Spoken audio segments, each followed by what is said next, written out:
Reformed thinking. That's us. And that's what we're doing. We're sitting down with the text and really looking at it through the lens of, well, a giant of the faith. We're in the Treasury of David today. It's good to be here. And the text we're looking at is Psalm 82. Psalm 82. Now, I have to be honest, when I think about the Psalms, my mind goes to a very specific place. Mm. You know, I'm thinking about David, a harp, green pastures, still waters, maybe David hiding in a cave from Saul. It's almost always devotional, very personal, sometimes emotional. Mm-hmm. But this one, this is not that. Not at all. It's jarring, actually. If you come to Psalm 82 expecting a comforting lullaby or a personal lament, you are going to get some serious whiplash. Yeah. This is not a song for your quiet time. This is a summons, a subpoena almost. Charles Spurgeon, in his commentary, he calls it a sermon to the bench. And that's a perfect way to put it. This is a direct, unfiltered admonition to what he calls the Supreme Court of the universe. And by extension, it's an indictment of every human court, every government that operates under God's authority. It's as much a legal text as it is a poetic one. We're approaching this as folks who hold to the Westminster Confession. So for us, this isn't just nice literature. This is the authoritative word of God about civil government and about justice. And what's really interesting is who wrote it. It isn't David. It's Asaph. Asaph, the musician, the worship leader. Right.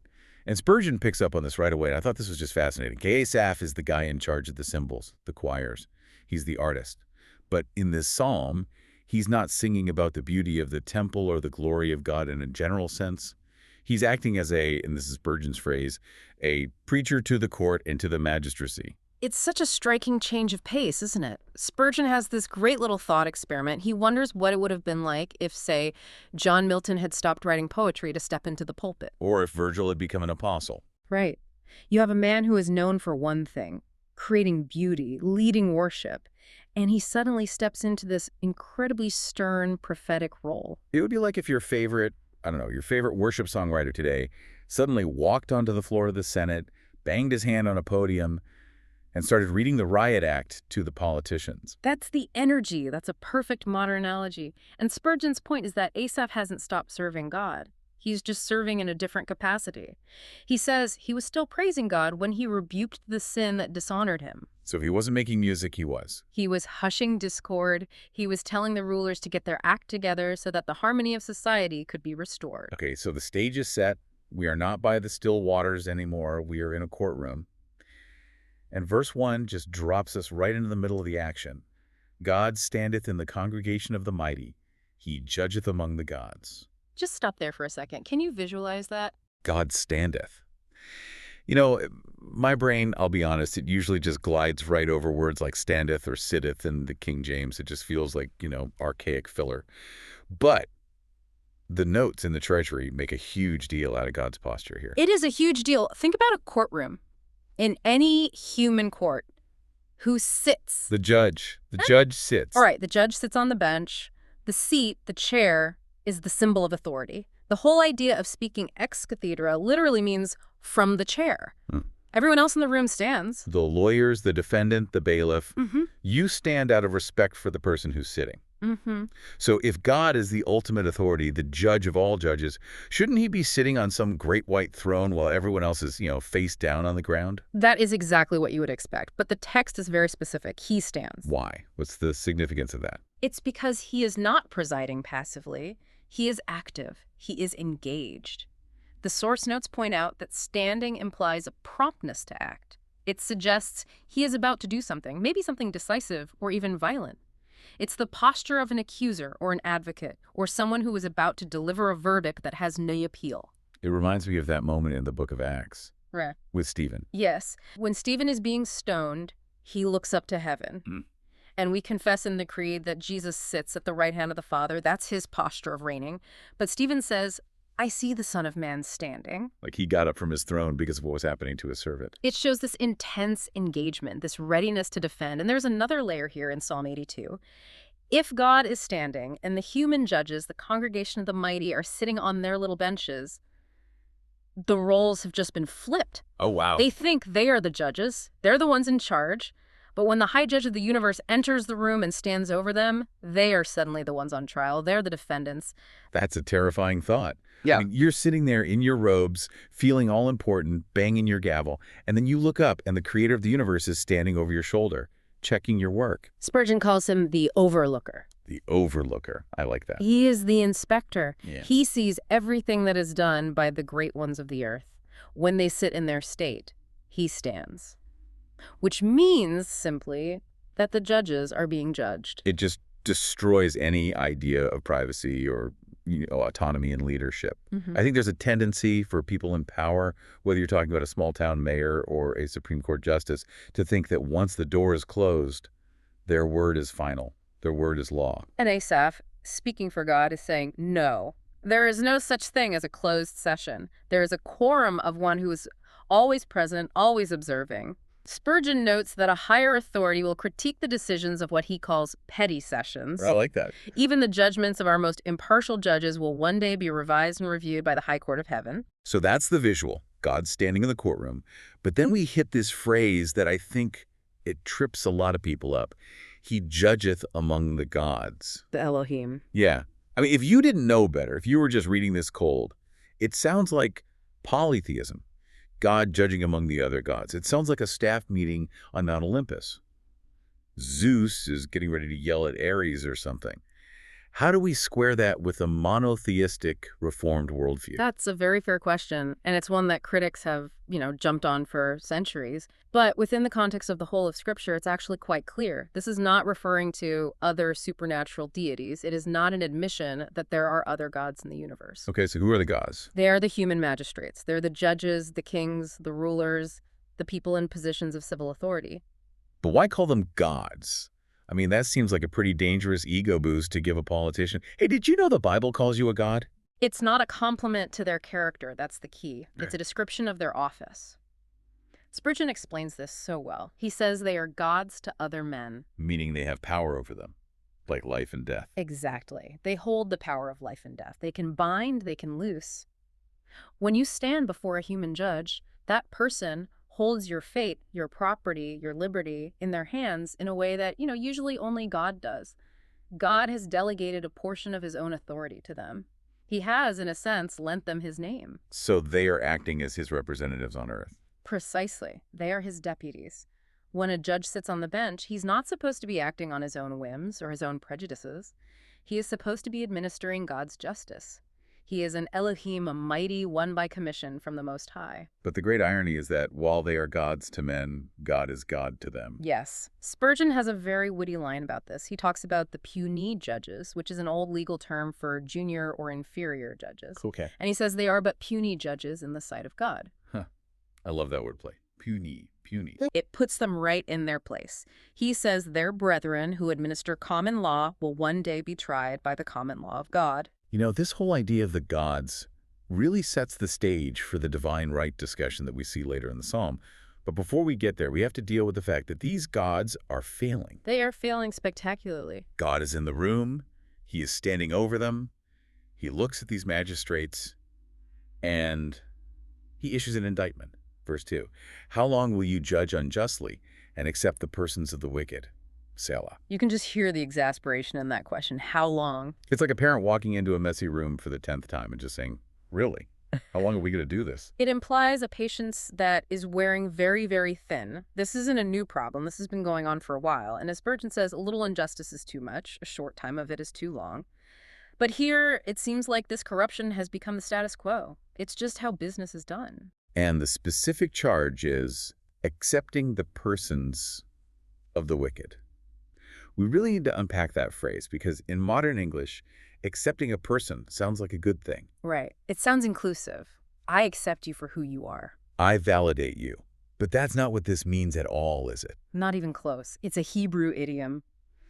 The notes from Joseph Addison Alexander in the Treasury are so helpful here. He explains that the phrase literally means to take up faces or to lift up the countenance. To take up faces. Okay, paint a picture for me. What does that look like in the ancient world? So imagine you're a suitor coming before a king, or you're a defendant coming before a judge.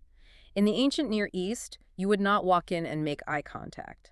That would be seen as insolent, as a challenge. You would walk in with your face cast down. You might even prostrate yourself on the floor. You're physically demonstrating that you are nothing and the king is everything. You are completely at his mercy. Now, if the king or the judge wanted to show you favor, he would say something like, lift up your face. Or he might even reach down and physically lift your chin. He's sending a signal. He's saying, I see you. I am granting your request. I am on your side. Okay, so that gesture itself isn't necessarily bad. It could be benevolent. It could be, if it's done based on the righteousness of the cause. But here's the corruption that the psalm is talking about. The judge is lifting the face of the wicked. So he's not looking at the evidence. He's looking at the person. Exactly. He sees that the guy on the floor is his cousin, or he sees that the guy is a wealthy landowner who slipped him a bag of gold before the trial, or maybe he sees that the guy is a powerful warlord who might have him killed if he rules against him. So he lifts his face. He grants him favor based on who he is, not based on the facts of the case. That's the very definition of partiality. It's the death of justice. We have that symbol of Lady Justice, and she's wearing a blindfold for a reason. She isn't supposed to see if you are rich or poor, black or white, a friend or an enemy. She's supposed to just weigh the evidence in the scales. But these judges are peeking under the blindfold. And Spurgeon points out something here. He says the text suggests that these magistrates were not just passively excusing the wicked, letting them off the hook. They were actively deciding in their favor against the righteous. It's active malice. It's a conspiracy against the innocent. It's not just a blind eye. It's a helping hand to the oppressor. Spurgeon compares Asaph's tone here to Elijah confronting King Ahab. He says it is grandly stern. And then the verse ends with that one single word, Selah. The pause. We usually just read right over Selah, but it's so important. In a musical performance, it's a rest, a caesura. And in a speech like this one, it is that moment of dead silence after a bombshell has just been dropped. The uncomfortable silence. Yes. God asks this searing question, how long are you going to keep doing this? And then silence. He lets a question hang in the air. He gives them a moment to feel the weight of their guilt. A pause for the offenders to consider what they've done. So the indictment is laid out. Mm-hmm. They are corrupt. They're playing favorites. Then in the next section, verses 3 and 4, God shifts from what they are doing to what they should be doing. This is the mandate. Mm-hmm. Defend the poor and fatherless. Do justice to the afflicted and needy. Deliver the poor and needy. Rid them out of the hand of the wicked. This is the job description, Right. right here. If you want to know whether a government is legitimate in God's eyes, this is the test. You don't look at its GDP. You don't look at its military might. You look at how it treats the people at the bottom of the ladder. The poor, the fatherless, the afflicted, the needy. The ones who can't pay a bribe, the ones who can't afford a high-priced lawyer, the ones who have no political connections. The magistrate exists to be their voice, their defender. But I want to drill down on something Spurgeon says here, because I think it's a very careful, very reformed nuance. He says, do not give the poor more than justice. Yes, this is crucial. Sometimes in our modern desire to correct social wrongs, we can swing the pendulum too far the other way. We can start to think, oh, well, this person is poor, so they must automatically be right. Or this person is wealthy, so they must automatically be the bad guy. Which is just another form of lifting the face, isn't it? It's the same sin, just pointed in a different direction. It is. Leviticus 19.1 is so clear on this. It says, thou shalt not respect the person of the poor, nor honor the person of the mighty. Justice is about truth, period. Spurgeon says you shouldn't give the poor pity instead of justice. You should simply ensure they get full justice. Because the reality most of the time is that the poor get less than justice. That's the historical reality, and it's often the modern one. The rich man can afford to delay the trial for years. He can bury the poor man in legal paperwork. He can hire a whole team of lawyers. The poor man runs out of money, runs out of time, and just gives up. So the judge's job is to put his thumb on the scale, just enough to balance it back to neutral, to make sure that a lack of money doesn't result in a lack of justice. Verse 4 uses this really evocative phrase, rid them out of the hand of the wicked. And the notes talk about breaking the nets. Man catchers. That sounds like the villain in a horror movie. Well, it is a horror for the people caught in those nets. The source notes describe these nets as, legal toils, bonds, securities. Think about things in our day like predatory lending schemes. Or incredibly complex contracts that are designed to confuse an elderly person so you can take their house. The fine print. Fine print. It is a web. And the wicked man is the spider. He spins this complex legal web to trap the fly, the poor, uninformed person. And too often, the legal system just watches it happen and says, well, sorry, he signed the contract. His bad. But the mandate here is for the judge to be the one who rips that web apart. Yes. The judge should not be helping the spider. He should be the one liberating the fly. He should look at that exploitative contract and say, this is unconscionable. This is theft disguised as law. And he should have the courage to break it. There's a story in the sources that I think just illustrates this whole attitude so perfectly. It's about King Francis I of France. Ah, yes. This is a great little scene. And you set it up for us. So you have a woman, a commoner, who has been wronged in some way. She manages, against all odds, to get an audience with the king himself. And she is, as you can imagine, terrified. She kneels down before him, weeping, and she starts begging him to help her. She's treating justice like it's a charity, something she has to grovel for. And what does the king do? King Francis looks at her, and his first words are, "Stand up, woman." Stand up. He says, "For it is justice that I owe thee, and justice thou shalt have. If thou beg anything of me, let it be mercy." Wow. It is justice that I owe thee. That gives me chills. It completely reframes the relationship, doesn't it? Justice is a debt. The ruler is a debtor to his people. He's not doing you a favor by protecting your rights. He is paying what he owes. You shouldn't have to beg a judge to be fair any more than you should have to beg a bank to give you your own money back. It's a duty, not a gift. A debt. And the source notes mention a writer named William Price, writing way back in 1642. And he describes the ideal happy state as a place where justice drops like honey from the comb. That's a beautiful image. It means it flows naturally, it's sweet, and it's free. Price talks about a place where there is no sale of offices or trucking for expedition. Trucking for expedition. I'm guessing that means paying a bribe to get your case heard faster. That's it, skipping the line because you paid a fee. The notes mention the old phrase, giving a sop to Cerberus. Cerberus from Greek mythology, the three-headed dog guarding the underworld. Right, you have to throw him a piece of meat to get past him. In a corrupt system, the court clerk, the bailiff, the judge, they're all heads of Cerberus. You have to feed them all bribes just to get through the door. But in a godly state, justice isn't for sale. It's a right. But, and this is the tragic turn in the psalm, we don't live in that ideal state. And we move to section 4, verse 5, and the diagnosis is just bleak. They know not, neither will they understand. They walk on in darkness. This is the doctrine of total depravity applied to the judicial system. When it says they know not, does that mean they're just stupid? Are they just incompetent fools who got into power? No, it's worse than that. It is far worse than incompetence. The source notes call it willful blindness. It doesn't just say they don't know. It says neither will they understand. It's a choice. They refuse to know. There's this great Latin distinction in the notes from a writer named John Boyes. He talks about sal scientiae and sal conscientiae. The salt of knowledge and the salt of conscience? Let's break that down, because I think it explains why so many politicians and leaders are so frustrating to us. Okay, think of it like a surgeon. Sal scientiae, the salt of knowledge, is knowing how to perform the surgery. You've been to medical school, you know the anatomy, you know where to cut. You've got the technical skill. You've got the technical skill. But sal conscientiae, the salt of conscience, is actually caring whether the patient lives or dies. It's the moral component. Okay, that makes sense. So if you have a surgeon who has all the knowledge, all the skill, but he lacks the conscience, he knows how to cut, but he doesn't care if he kills you on the table, maybe he just wants the big insurance payout, you don't have a doctor. You have a butcher. And that's what these judges are. They're legal butchers. They know the law. They know all the loopholes and the technicalities, but they lack the salt of conscience. They have no internal desire to do what is right. And John Boyes says that to lack the desire to know what is right is the mark of an incorrigible criminal. And because the judges, the pillars of society, are corrupt, the consequences are, well, they're cosmic. Yeah. The verse continues, all the foundations of the earth are out of course. This is huge language. It's saying that when justice fails at the top, reality itself starts to come unhinged at the bottom. It feels a little like hyperbole, though, doesn't it? The foundations of the earth. I mean, the sun still comes up in the morning, even if a judge somewhere takes a bribe. Physically, yes. The planet still spins. But morally and socially, no. Think about what a foundation is. It's the thing you build everything else on. And society is built on the expectation of law and order and fairness. Right. If I can't trust that a contract I sign will be upheld in court, I stop doing business. If I can't trust that the police will protect me from thieves, I buy a gun and I start my own gang for protection.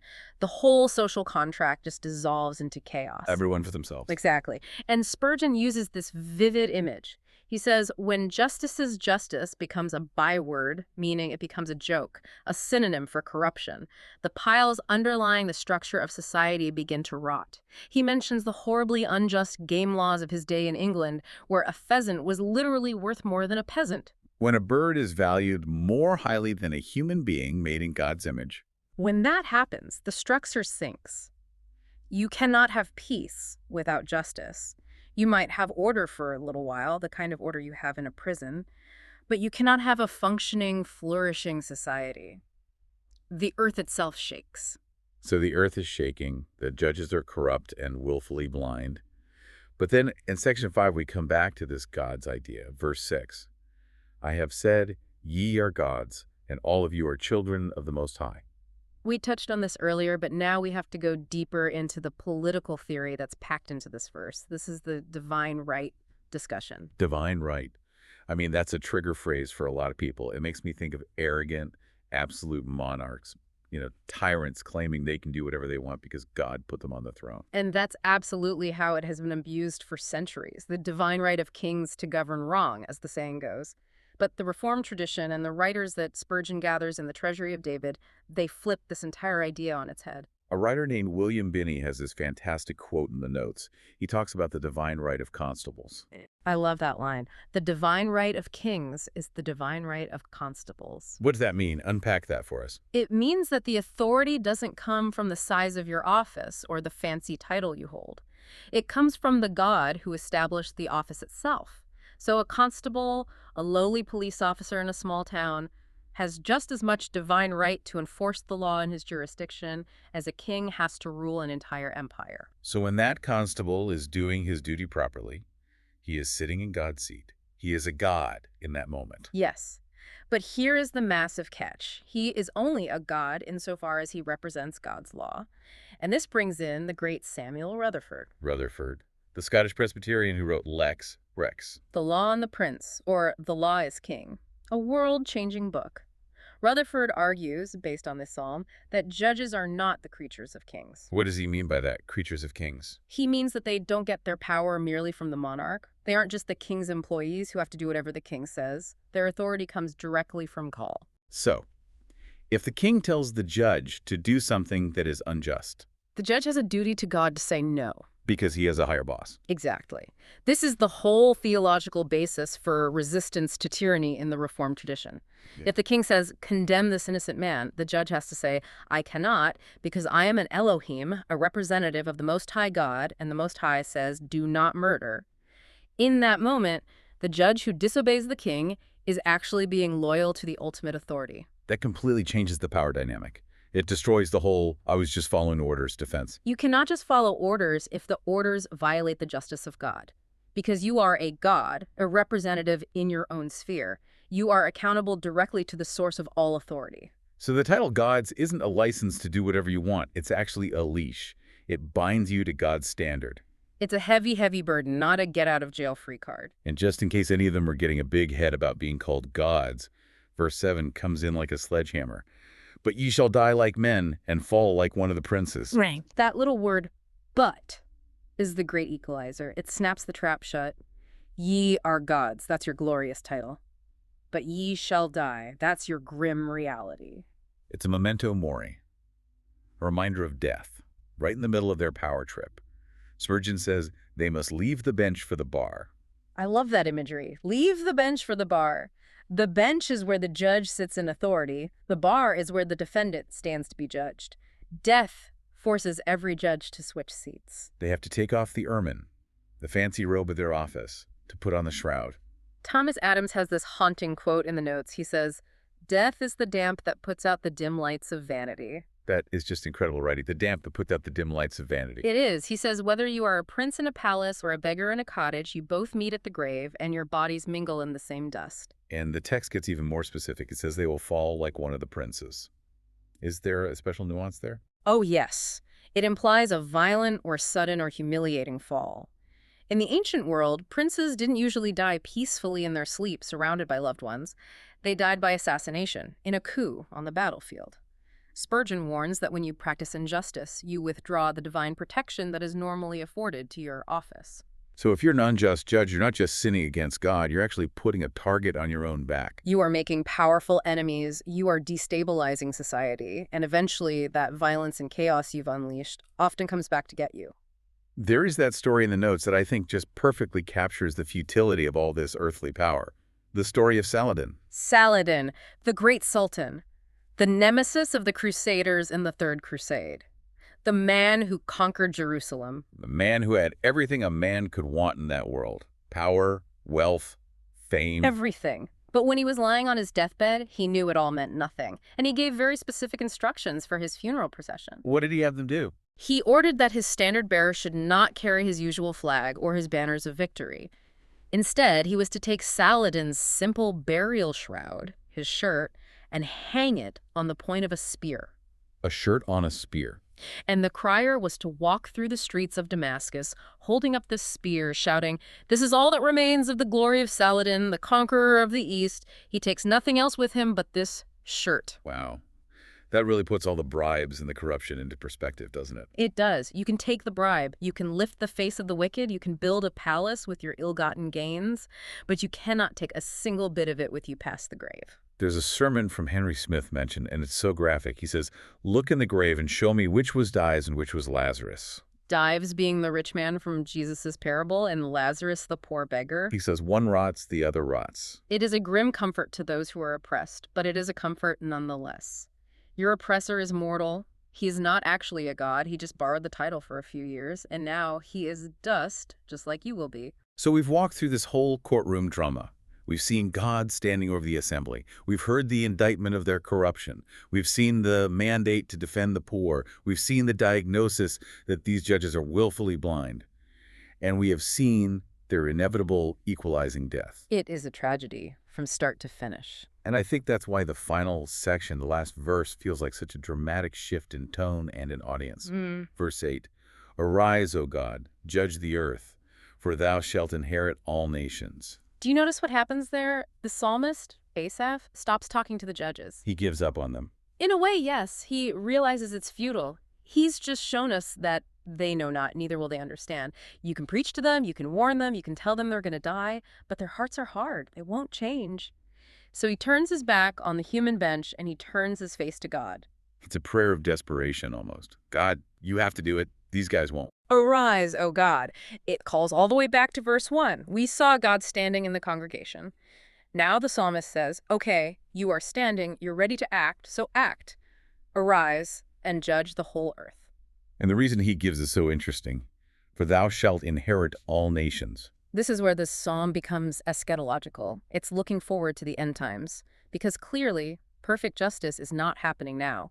It wasn't in Asaph's day, and it isn't in ours, so the hope must be in the future. Thou shalt inherit, who is the heir of all nations. The heir is Christ. Psalm 2 says to the Son, "Ask of me, and I shall give thee the heathen for thine inheritance, and the uttermost parts of the earth for thy possession." This is a messianic prayer. It is a prayer for the return of the true king. Spurgeon says the king by right divine is on his way. And Andrew Bonar, another commentator in the Treasury, adds this great insight. He says, the saints on earth raise this cry to invite the Messiah to come and take up his inheritance. He calls Jesus the true Othniel, the true Gideon, the true Samson. The true judges of Israel. The true judges who will finally deliver God's people. And Bonar has this wonderful, sad phrase. He calls this a mismanaged earth. That might be the understatement of the millennium. A mismanaged earth. But it describes human history perfectly, doesn't it? We have had thousands of years of human government. Monarchy, democracy, oligarchy, communism, you name it. And under all of them, the foundations shake. We have mismanaged the stewardship God gave us. So the cry, "Arise, O God," is effectively the church on earth saying, we can't govern ourselves, we've failed, We need the true king to come back and take the gavel for good. It is a prayer for the second advent. It is the church crying out, Maranatha, come Lord Jesus. Because only when he inherits the nations will the poor finally be defended and the wicked finally and perfectly be judged. It's a heavy but hopeful place to end. It acknowledges the brutal reality of corruption, but points to the only certain hope. But hope is not, in the end, in political reform, though we should absolutely strive for that. The ultimate hope is in the return of the judge. So let's try to pull all of this together. We've covered a lot of ground here in this psalm. What is the synthesis? What's the main takeaway from this deep dive? I think we've seen a constant tension running through the whole psalm. It's the tension between the dignity of the office and the depravity of the officer. The office is godlike. The man in the office is a sinner. Right. And so the reform takeaway is that we have to do two things at once. First, we must honor the office of the magistrate as an ordinance of God. We cannot be anarchists. We cannot say all government is evil. Government, the principle of it, is God's idea for human flourishing. Yeah. But second, we must hold the magistrate accountable to God's law. Because they are God's ministers, they are subject to God's standards, and when they fail, as they often do, we appeal to the Supreme Court of Heaven. And here's a thought I want to leave everyone with. We've been talking this whole time about judges and kings and magistrates, these big gods, and it is so easy to listen to this and think, yeah, those corrupt politicians in Washington, they really need to hear this. That is the easy application, for sure. But the principle of delegated authority applies to every single one of us. It does. If God judges the gods, the civil magistrates, this strictly for how they use their delegated authority, what does that mean for you in your much smaller kingdom? That is the question that should keep us up at night. If you're a parent, God has delegated authority to you over your children. You are an Elohim to your toddler. If you're an employer, you have authority over your employees. You hold their livelihood, their ability to feed their families in your hands. If you're a church leader, an elder, or a pastor, you have a flock entrusted to your care. You too have a congregation that God has given you. You are a magistrate in your own small sphere. And so the question the psalm leaves us with is, are you judging justly? Are you lifting the face of your favorite child while being harsh with another? Are you exploiting your employees because you can get away with it?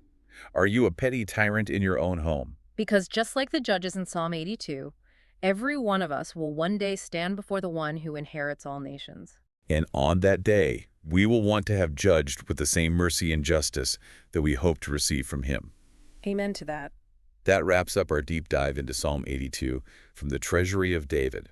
It's a heavy text, but a very necessary one. A sober text, but a glorious one. Thanks for joining us for this. We'll catch you on the next deep dive.